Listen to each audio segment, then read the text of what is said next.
Hi everybody, today we're going to do examples of finding the mean and standard deviation of a binomial probability distribution.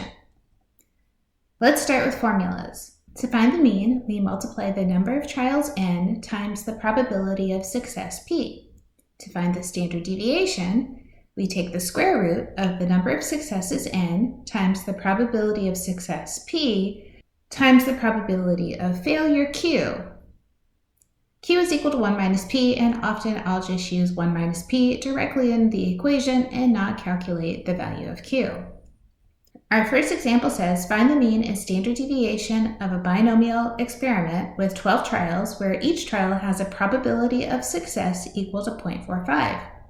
To find the mean, we'll multiply 12 by 0.45, which gives us 5.4. To find the standard deviation, we take the square root of 12 times 0.45 times 1 minus 0.45, which is 1.72.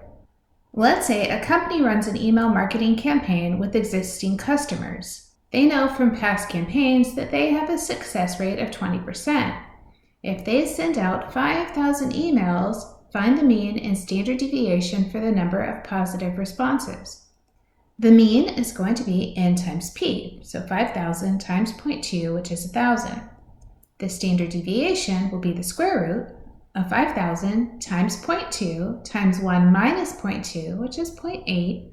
That gives us 28.28.